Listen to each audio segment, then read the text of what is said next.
या इलाही बख्श दे सईद को रोज़े हश्र तो। अस्सलामु अलैकुम वरहमतुल्लाहि वबरकातुहू। मोहतरम अदबन गुजारिश है, मेरे कुछ क्वेश्चंस हैं वो आप जो है ना रमज़ान से पहले दे दिए तो बहुत बेहतर ही होगी, क्योंकि मेरा पहला क्वेश्चन ये है, आजकल मस्जिदों में रमज़ान के नाम पे लोगों को तनावुल ताम का इंतज़ाम किया जाता है, जिसमें मस्जिद के कमेटी भी शामिल होते हैं। बाकायदा इजाज़त के दावत होती है, जिसके अंदर जो लोग बताते हैं कि मस्जिद में अक्सर बेरोज़गार आ जाते हैं, अगर रोज़ेदार भी होते हैं मस्जिद के आदाब बजा नहीं लाते।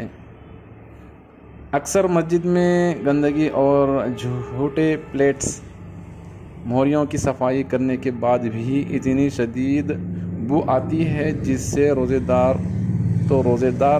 जो रोज़ा नहीं रखते उससे भी तकलीफ़ होती है। अक्सर जो बावर्ची रोज़े नहीं रखते, जो रोज़े रखते हैं वो दावत की बिना पे इतने थक जाते हैं, नौजवान के नमाज और तरावी भी उनसे छूट जाती है। दूसरे दिन फिर वही हाल होता है, बस भूखे रहो, नमाज़ें छोड़ दो, ऐसा हाल है।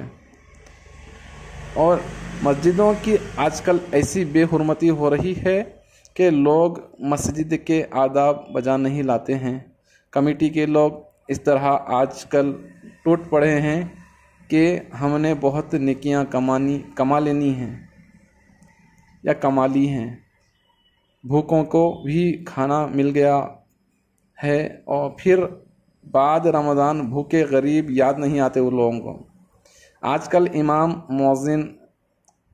रहना भी दुश्वार हो गया है। रमज़ान जैसी अज़ीम बरकतों वाले महीने में भी वो बच्चों को कपड़े तक नहीं ख़रीद सकते। ऐसे हालात मैंने देखे हैं। लेकिन यहाँ पर जो है ना इतना पैसा बर्बाद कर रहे हैं और मस्जिदों की बेहुरमती कर रहे हैं, यहाँ इनको ख्याल नहीं होता। इमाम मुअज्जिन की बेहतरीन ख्याल कमेटी वालों को रखना चाहिए। लोग लाखों के पैसे खाना खिलाने में ही खर्च कर देते हैं और अपने आप को मुअज़्ज़ज़ समझते हैं, हालांकि जितनी गंदगी आम दिनों में नहीं होती उससे ज़्यादा आजकल रमज़ान के महीनों में हो रही है मस्जिदों में। और हम ये नहीं कहते कि मत खिलाएं, बड़ी नेमत है, बट मस्जिदों की आदाब बजा नहीं लाए। मुअत्तर करने के जगह गंदगी फैलाना कहाँ तक दुरुस्त है। वालेकुम अस्सलाम वरहमतुल्लाहि वबरकातुहू। और मैं एक बात और कह दूं कि वीडियो में इसकी इसलिए नहीं बना पाया क्योंकि एक वीडियो बनाने का असल में रमज़ान में वक्त नहीं होता, और कभी कभी रिकॉर्डिंग सेशन ख़त्म हो जाता है और ख्याल नहीं रहता, कोई सवाल छूट जाता है, तो फिर एक सवाल के लिए से वीडियो नहीं बनती। तो इसलिए इस पैगाम को मैं ऑडियो में जो है ना शाया कर रहा हूँ। बाकी रमज़ान से पहले भी नहीं आ सका, इसके लिए भी माज़रत चाहता हूँ। मैंने आपकी ऑडियो को वैसे ही चला दिया है चैनल पे। उम्मीद है कि तमाम लोगों ने इसको सुन लिया होगा और वो समझ भी गए होंगे। खुसूसन मस्जिद के जो ज़िम्मेदारान हैं उनके लिए इनका पैगाम था कि आजकल का जिस तरीके का मामला चल रहा है कि इफ्तारी या दावत लोग करते हैं और उसमें तरह तरह की बातें और खुराफातें और गैर शरई काम जो है ना मस्जिद के अंदर जो मस्जिद की अज़मत नहीं हो पाती उसका ख्याल रखे बगैर करते हैं उनके ताल्लुक से। बाकी इनके कुछ शक शुबहात हैं, सवाल जवाब की सूरत में थे। और सबसे पहले तो ये कि मस्जिद के अंदर दावत या इस तरीके का मामला करना कि जिससे मस्जिद के अंदर शोर शराबा और गंदगी फैले, तो ये नाजायज़ और गुनाह है। ज़ाहिर सी बात है कि ये मामलात इफ्तारी वगैरह के मस्जिद के अहाते से बाहर थोड़ा किए जाएंगे, ख़ास उस जगह से बचा कर। और उम्मीद है कि अक्सर मस्जिदों के अंदर ये मस्जिद नमाजियों की जगह से हट कर होते हैं। बाकी एतिकाफ़ वालों को तो इजाज़त होती है मस्जिद में खाने की। और मस्जिद की छत भी जो है ना मस्जिद के हुक्म में शामिल होती है, दाखिल होती है। तो ऐसा भी नहीं हो सकता कि मस्जिद की छत के ऊपर इफ्तारी करें तो इसका ये मतलब हो कि वहाँ पर दौड़ भाग बच्चों की लगी रहे, जैसा कि अक्सर लगा रहता है। तो वो छत भी जो है ना उसकी बेहुरमती भी नहीं की जा सकती। तो दावत हो या फिर इफ्तार की दावत हो या नॉर्मल अगर कोई साले सवाब के लिए करना चाहता है तो मस्जिद की जिम्मेदारान की जिम्मेदारी है जो दावत की वहाँ पर अपने ऊपर रिस्पॉन्सिबिलिटी लिए हुए हैं कि मस्जिद की अजमत का पहले ख्याल रखा जाएगा। हर एक मामला उसके अंदर के बच्चों का दौड़ना भागना, खाने के बाद फ़ौरन सफाई, बदबू वगैरह से उसको निजात दिलाना मस्जिद को, ये सबसे पहले काम इन्हीं जिम्मेदारों का होता है। तो ये बात हकीकत है कि ऐसे मामलात के अंदर के जब इफ्तारी की दावत होती है तो उसमें कहीं ना कहीं बेहुरमती हो ही जाती है। सब जगह नहीं होती होगी लेकिन अक्सर ऐसे में हो जाती है, जो कि लोगों के इल्म की कमी की वजह से और इस तरफ ध्यान ना देने की वजह से होता है।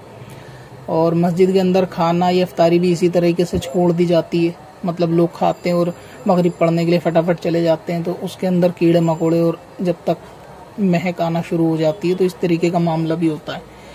दूसरी बात यह है कि जो लोग दावत वगैरह करते हैं यानी कमेटी, और दावत के बाद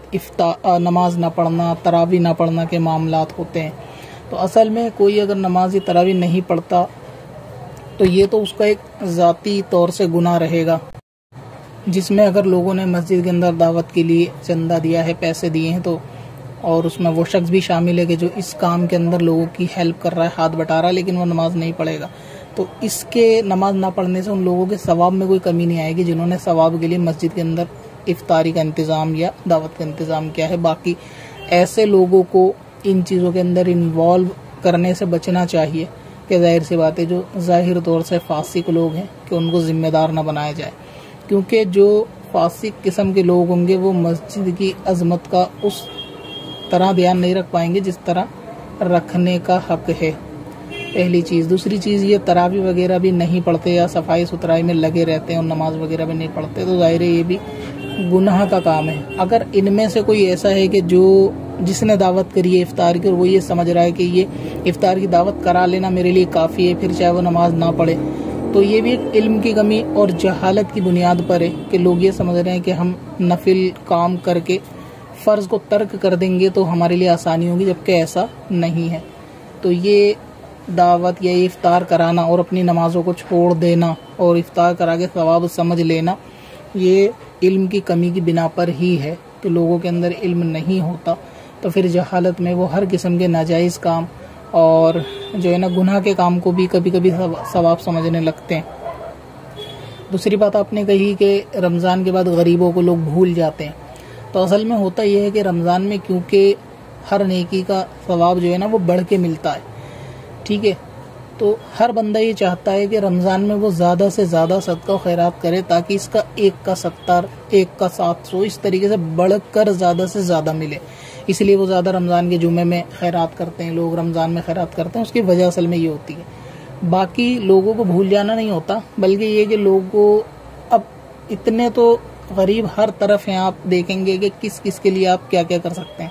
अगर आप थोड़ा बहुत किसी के लिए करेंगे फिर भी कुछ ना कुछ लोग रह जाएंगे, अपने इलाके में करेंगे तो भी कोई ना कोई रह जाएगा, पड़ोस में करेंगे तो कोई और पड़ोसी रह जाएंगे, रिश्तेदारों में करेंगे तो दूसरे रह जाएंगे, तो ये मामला लगा रहता है। तो लोगों को ये हम नहीं कह सकते अपने पास से बदगुमानी करके कि ये लोग आज जो रमज़ान में खर्च कर रहे हैं, सदका खैरात कर रहे हैं या रमज़ान में इफ्तारी करा रहे हैं, ये बाद में भूल जाएंगे। अगर भूल भी जाते हैं, बिल फ़र्ज़ मान लिया जाए कि वो रमज़ान के बाद भूल जाते हैं, लेकिन रमज़ान में खर्च किए गए का सवाब तो उससे ज़ाया नहीं हो जाएगा ना। तो इसलिए ये ख्याल करना, ये बदगुमानी लोगों पे करना, ये सिर्फ रमज़ानों में इफ्तार की दावत करते हैं, बाद में भूल जाएंगे। और तजुर्बा होता है, आपने जैसा बताया कि लोग देखते हैं कि मस्जिद की कमेटी होती है, वो रमज़ान के अंदर लोगों के इफ्तारी कराना, ये कराना काम करती है और फिर उसके बाद भूल जाती है, ठीक है, तो तब भी रमज़ान के कराने पर जो है ना सवाब उनको मिल जाएगा। भूलना ना भूलना वो उनका पर्सनल मामला है, ज़ाती मामला है कि भाई वो रमज़ान के बाद भी गरीबों की मदद करते हैं या कौन कौन करता है, ठीक है। बाकी गुरबा की मदद या इसाले सवाब या सदका और खैरात तो जाहिर सी बात है बंदे को ताहयात ही करना चाहिए, ये कोई 4 या 6 दिन की बात नहीं होती कि रमज़ान में आपने इफ्तारी करा दी और पूरे साल फिर आप कभी मस्जिद में पैसा नहीं देते वगैरह वगैरह। तो ये तो करते ही रहना चाहिए, लेकिन रमज़ान में लोगों का जो थोड़ा सा रुझान होता है ना, वो ज़्यादा नेकियों की वजह से होता है, क्योंकि इसमें नफिल का सवाब फ़र्ज़ की बराबर और फ़र्ज़ का सवाब ज़्यादा बढ़ के मिलता है। तो लोग सोचते हैं इसमें जितना सदका खैरात हो जाएगा ना, तो वो ज़्यादा बेहतर रहेगा आम महीनों के, कि इसमें फजीलत ज़्यादा है, नेकियां ज़्यादा मिल जाएंगी। और ये करना भी चाहिए और अच्छी बात है, इसमें कोई गलत नज़रिया या गलत नीयत वाली बात नहीं है, इसमें कोई दिक्कत नहीं। अब रहा आपने आखिरी बात बोली कि इमाम के लिए, ये भी बात हकीकत है कि उलमा के लिए आजमाइश का तो वक्त है, इसमें कोई दो राय नहीं है कि जितना आजमाइश आज के टाइम उलमा के लिए, और वो दोनों तरफ से, पहले तो ये कि माली तौर से भी आजमाइश है, दूसरा ये कि मस्जिद के अंदर कमेटी या इस तरीके का मामला होता है कि इमाम के साथ जो रवैया इख्तियार किया जाता है ना, उसके अंदर भी इमाम के लिए आजमाइश होती है। कमेटी का इस तरीके से लोगों के ऊपर खर्च करना या इफ्तार कराना, दावतें कराना, लाखों रुपए उसमें खर्च करना, और इमाम के लिए आजमाइश पैदा कर देना कि ईद में उसके बच्चों के लिए कपड़े ना हो, उस पे अच्छा खाने के लिए ना हो, या ईद के लिए उसके मामला ऐसे ना। जाहिर सी बात है कि इमाम है वो लोगों के सामने इस तरीके से आम लोगों की तरह तो नहीं कह सकता, लेकिन फैमिली होती है सबकी, तो उसके अंदर इन बातों का कमेटी को सबसे पहले ख्याल रखना चाहिए। मुमकिन है कि ये आपने अपने इलाके में देखकर करा होगा, वैसे हुस्न ज़न ये है कि कमेटियाँ ख्याल रखती हैं।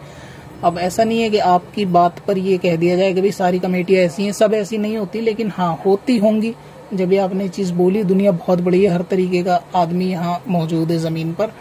तो इसलिए हो सकता है कि आजमाइश उलमा के लिए रहती हो कि लोग इमाम को देना सवाब नहीं समझते होंगे, और लाखों की दावत करना या दिखावे के लिए दावत करना कि पूरे इलाके में गलियों में दस्तरखान लगवा दिए कि आज दावत है, और हर मुसाफिर को चलते फिरते लोग आओ भाई रोज़ा खोलो, तो वो भी एक अच्छा है, सवाब का काम है, लेकिन जाहिर है कि इसमें उलमा को नहीं भूलना चाहिए। ये आपकी बात बिल्कुल दुरुस्त है। तो उम्मीद है कि लोगों ने ऑडियो सुन ली होगी, उनकी समझ आई होगी कि ख़ास तौर से इस मामले में मस्जिद के अंदर इफ्तारी का ख्याल रखें, और ईद में या रमज़ान में उलमा की खिदमत ज़्यादा से ज़्यादा करें कि ईद या त्यौहार है तो उनके घर की ज़रूरत भी है। जिस तरह इन्होंने बताया कि उनको नज़रअंदाज कर दिया जाता है, तो ये बात ठीक नहीं है। ठीक है, तो उनकी ज़्यादा से ज़्यादा लोगों को खिदमत करनी चाहिए। तो बेहतर ये है कि जिस तरह इफ्तार का जब आप प्रोग्राम करें ना, कोई भी आप सदका खैरात करें, उसमें एक हिस्सा उलमा के लिए भी ज़रूर रखें, और वो हिस्सा जो है ना रकम के तौर पे होना चाहिए। अब चाहे तो हाँ, रमज़ान में ऐसा भी हो सकता है कि भाई अगर करीब है किसी आलिम साहब का घर, आप वहाँ पे इफ्तारी वगैरह दे सकते हैं, यानी फल फ्रूट पहुँचा सकते हैं, तो वो एक अलग चीज़ है। लेकिन अगर आपने इरादा बनाया है मिसाल के तौर पे कि भाई आज हमें इस फ्राइडे को ना या अलविदा में इफ्तारी करानी है,